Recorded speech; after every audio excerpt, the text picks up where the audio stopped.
मौर्य साम्राज्य के पतन के क्या कारण थे? मौर्य साम्राज्य यानी वो साम्राज्य जिसकी नींव चंद्रगुप्त मौर्य ने अपने खून पसीने से डाली थी।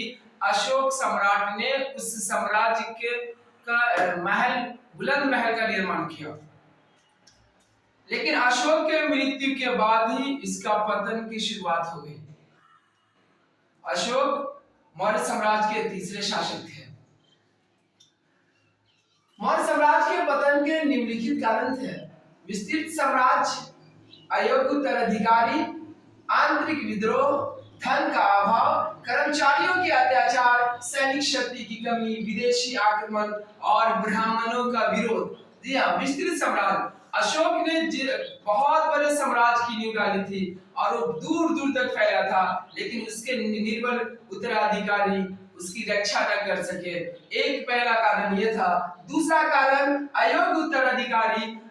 मौर्य वंश में उत्तराधिकारी के लिए कोई नियम कानून नहीं था। इसी तरह शासक के मरते हुए आंतरिक उनके उत्तराधिकारियों के बीच जंग छिड़ जाती थी, युद्ध छिड़ जाती थी।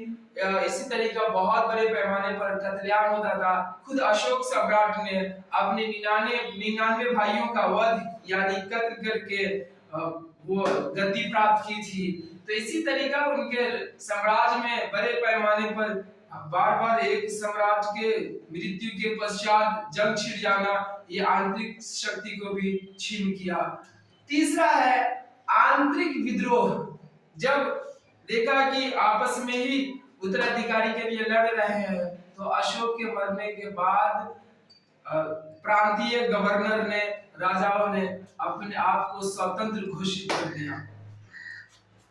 चौथा है धन का अभाव। किसी भी राज्य को चलाने के लिए धन की जरूरत होती है, लेकिन अशोक सम्राट ने बौद्ध धर्म के प्रचार और जन कल्याण के लिए बहुत ज्यादा धन खर्च किया था, जिस कारण धन का अभाव हो गया और सत्ता सही से नहीं चला पाया जा सका प्रभावी ढंग से। तो ये चौथा कारण था। पांचवा है कर्मचारियों के अत्याचार। अशोक सम्राट ने जो एक विस्तृत साम्राज्य की नींव डाली थी, तो बहुत दूर दूर तक फैला था उनका साम्राज्य। इस कारण दूर के जो प्रांत में कर्मचारी होते थे, वहां की जनता पर बहुत ज्यादा अत्याचार करते थे, और ये अत्याचार इतना बढ़ा कि एक दिन ये विद्रोह में बदल गया। ये था पांचवा कारण। छठा कारण है सैनिक शक्ति की कमी। आप सभी जानते हैं, कलिंग युद्ध के बारे में आपने पढ़ा होगा 8वीं 10वीं क्लासों में, कि कलिंग युद्ध के पश्चात अशोक सम्राट ने युद्ध न करने का निश्चय किया। जब उन्होंने युद्ध न करने का निश्चय किया, तो फिर अपनी सैनिक शक्ति को बढ़ाने की तरफ भी ध्यान नहीं दिया। इस तरीका धीरे धीरे सैनिक शक्ति कम होती गई। तो यह था छठा कारण। सातवां कारण है विदेशी आक्रमण। अशोक सम्राट के